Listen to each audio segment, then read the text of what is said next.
नमस्कार। मैं डॉक्टर देशराज वर्मा, सहआचार्य हिंदी, राजकीय महाविद्यालय राजगढ़, अलवर, राजस्थान। प्रिय विद्यार्थियों, बीए तृतीय वर्ष के प्रथम प्रश्न पत्र जो कि आधुनिक काव्य से संबंधित आपके पाठ्यक्रम में लगाया गया है। आपके पाठ्यक्रम में छायावादी कवि निराला की भिक्षुक कविता का आज हम अध्ययन करने जा रहे हैं। और हम इससे पूर्व की कक्षा में बात कर चुके हैं कि निराला छायावादी कवि होते हुए भी छायावादी परंपरा का अतिक्रमण करते हैं, प्रगतिवादी चेतना से उत्प्रोत कविताएं लिखते हैं और कविता के क्षेत्र में संवेदना और शिल्प के स्तर पर, छंद के स्तर पर प्रयोग करते हैं। और एक साथ छायावादी, प्रगतिवादी, प्रयोगवादी और नई कविता की जो प्रवृत्तियां हैं वो निराला में हमें देखने को मिलती हैं। हम यूँ कह सकते हैं कि निराला अपने समय में अपने समय के आगे की परवर्ती प्रवृत्तियों का भी समाहार करते हुए चलते हैं। इसी क्रम में आज हम निराला की जो चर्चित कविता भिक्षुक है उसका अध्ययन कर रहे हैं। भिक्षुक से तात्पर्य भिखारी से है, याचक से है। हमारे समाज में यदा कदा यहाँ वहाँ आपको भीख मांगते हुए भिखारी मिल जाएंगे और भिखारियों के प्रति हमारी धार्मिक आस्था और उनके जो गैरिक बाना उसको लेकर के अलग धारणा है। और आज के ज़माने में हम भिखारियों को या भिक्षुकों को देख करके उन्हें हम नकारा, आलसी और कई तरह की धारणा उनके बारे में बनाई हुई है। लेकिन निराला किस तरह से मानवीय संवेदना के स्तर पर एक भिखारी की विवशता और उसकी स्थितियों, परिस्थितियों का इस कविता में मूल्यांकन करते हैं। और प्रकारांतर से बताना चाह रहे हैं कि जो भिक्षुक है, भिखारी है, वो जिस हालत में है उस बदतर हालत के लिए कौन जिम्मेदार है? व्यवस्था जिम्मेदार है, सिस्टम जिम्मेदार है। उस सिस्टम के भीतर वो व्यक्ति किस तरह से जीवन से जूझ रहा है। और यहाँ निराला प्रकारांतर से उस भिखारी याचक की जिजीविषा को भी यहाँ चित्रित करना चाह रहे हैं। और आम आदमी या कहें कि जनसाधारण से गहन जुड़ाव हम निराला की इस कविता के अंदर देख सकते हैं। और भिखारी कुपोषित है, कमज़ोर है, जीर्ण शीर्ण है, वृद्ध है और उसकी फटी झोली है। आज के जैसा भिखारी नहीं है, ये 100 साल पहले का भिखारी का चित्रण निराला यहाँ पर कर रहे हैं। जब सामाजिक और आर्थिक स्तर पर जीवन उतना समृद्ध नहीं बन पाया था जितना आज हम देख रहे हैं। तो हम निराला की कविता का पठन पाठन कर रहे हैं। देखिए, वह आता दो टूक कलेजे के करता पछताता पथ पर आता। देखिए, निराला अतुकांत छंद में लिख रहे हैं और लेकिन कहीं न कहीं शब्दों में एक लय है। अर्थ में तो लय है ही है, लेकिन शब्दों का एक क्रमिक प्रवाह हमें देखने को मिलता है। जैसे पानी का सोता कल कल की ध्वनि के साथ बह रहा हो। वह आता दो टूक कलेजे के करता पछताता पथ पर आता। वो कहते हैं कि वह आता, वह भिखारी जीर्ण शीर्ण अवस्था में, झुका हुआ सा, कमज़ोर, भूखा, प्यासा, दो टूक कलेजे के दो टूक करते हुए, दोहरा हुआ, झुका हुआ, उसकी पीठ आगे की ओर झुकी हुई है। पछता रहा है क्योंकि वो भूखा है, उसकी झोली खाली है, उसको भिक्षावृत्ति में उसका जो अभिष्ट है वो नहीं मिल पाया है, जितना वह चाहता है उतना नहीं मिल पाता है। पछताता पथ पर आता, वह अपने रास्ते पर आ रहा है। अब यहाँ देखिए, निराला ये बताना चाह रहे हैं कि उस जो गरीब और दीनहीन जो भिखारी है उस पर लोगों की निगाहें पड़ती हैं, घूर रहे होंगे लोग, और वह अपने पथ पर डगमगाते कदमों से लक्ष्यहीन सा वो आगे बढ़ता जा रहा है। और दो टूक कलेजे के टुकड़े करता हुआ। अब यहाँ निराला कहते हैं कि जब मैं उसको देखता हूँ तो मेरा हृदय भी विदीर्ण हो जाता है, कलेजे के मेरे भी टुकड़े हो जाते हैं कि ऐसे भी लोग होते हैं, ऐसे भी कृशकाय दुर्बल कंकाल मात्र के व्यक्ति भी संसार में होते हैं। पेट पीठ दोनों मिलकर हैं एक, इतना कमज़ोर है कि उसका पेट पिचका हुआ है, पेट और पीठ दोनों पिचक करके एक हो गए हैं, उभरा हुआ पेट नहीं है। अब देखिए निराला किस तरह का एक बिंब हमारे सामने रखते हैं कि पेट पीठ दोनों मिलकर हैं एक, चल रहा लकुटिया टेक, अपनी लाठी पर झुका हुआ, लाठी पर अपने वजन को टिकाता हुआ वह धीरे धीरे डगमगाते कदमों से वो आगे बढ़ रहा है। शब्द चयन देखिए, एक खास तुकबंदी है, एक प्रवाह है, एक लय है शब्दों के भीतर, अर्थ तो है ही है, शब्दों की लय का निर्वहन भी निराला यहाँ पर कर रहे हैं। मुट्ठी भर दाने को भूख मिटाने को, मुट्ठी भर दाने को पाने के लिए और उस मुट्ठी भर दाने से अपनी क्षुधा को, भूख को मिटाने के लिए मुंह फटी पुरानी झोली का फैलाता, दो टूक कलेजे के करता पछताता पथ पर आता।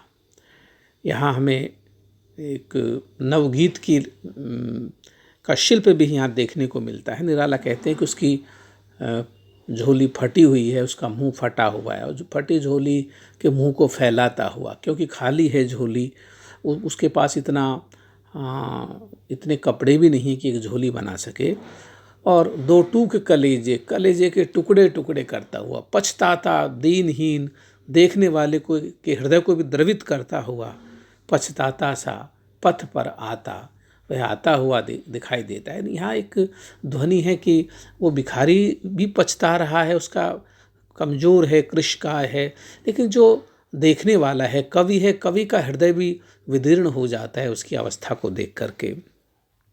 साथ दो बच्चे भी हैं सदा हाथ फैलाए, भिखारी के दो बच्चे भी हैं, वो भी कुपोषित हैं, जर्जर हैं, अशिक्षित हैं, सदा हाथ फैलाते, सदा याचक की मुद्रा में। अब यहाँ ये दिखाना चाह रहे हैं कि समाज में दो तरह के वर्ग होते हैं, एक पूंजीपति वर्ग होता है, एक मजदूर सर्वहारा वर्ग होता है, एक शोषक वर्ग होता है, एक शोषित वर्ग होता है। तो यहाँ निराला शोषित वर्ग के प्रति संवेदना व्यक्त करता है, उसके प्रति आर्द्र संवेदना है, और कहीं न कहीं हमें जो पूंजीपति और शोषक वर्ग है उसके प्रति आक्रोश और विद्रोह का एक स्वर है जो कि दबा हुआ है, एक ज्वालामुखी है जो भी लावा के तौर पर जनसामान्य के मन के भीतर खद बदा रहा है, उसको भी निराला यहाँ ध्वनित करते हैं, उसकी ध्वनि हमें यहाँ पर देखने को मिलती है।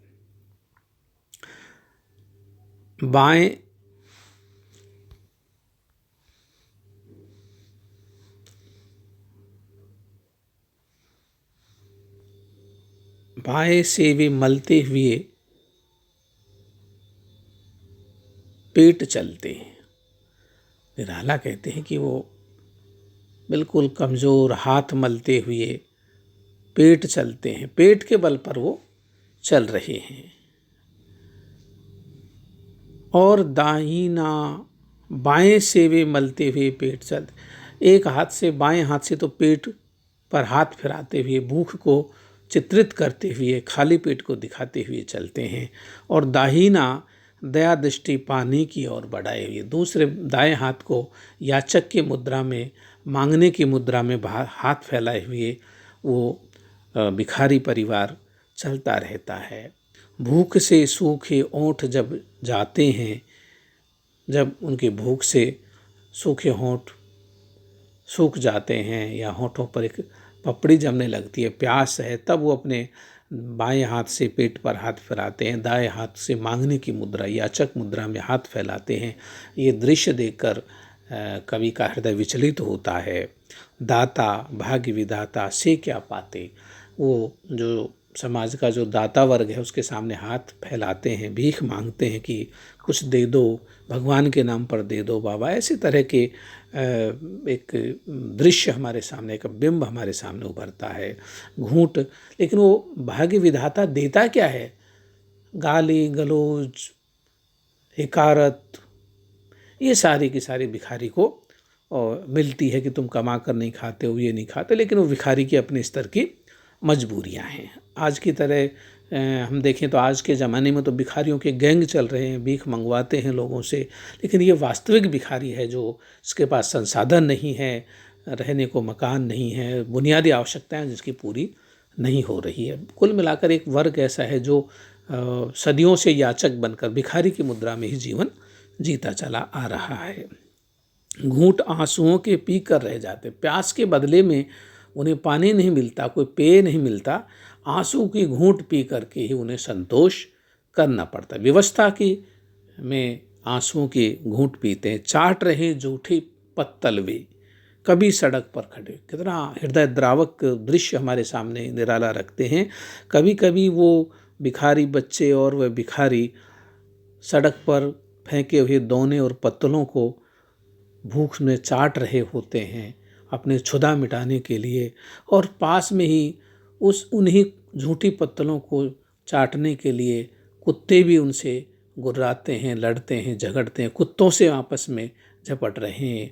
यहाँ मनुष्य से मनुष्य का नहीं, मनुष्य का जानवर या पशु स्तर पर संघर्ष, व्यवस्था, पाश्विक स्तर की व्यवस्था को हम यहाँ पर देख सकते हैं। और जब एक व्यक्ति, एक मनुष्य होकर के कुत्तों के साथ खाने को विवश हो, तो इससे बड़ी मानवीय त्रासदी, मानवता पर कलंक क्या हो सकता है।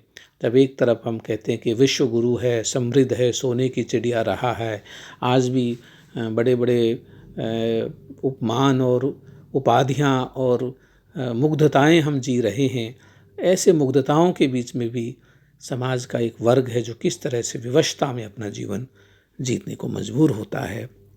और झपट लेने को उनसे कुत्ते भी हैं अड़े हुए, वो पत्तलों से बचा हुआ जूठन खाने को अभिशप्त हैं, उधर कुत्ते भी उस जूठन को झपटने के लिए अड़े हुए हैं, संघर्ष कर रहे हैं।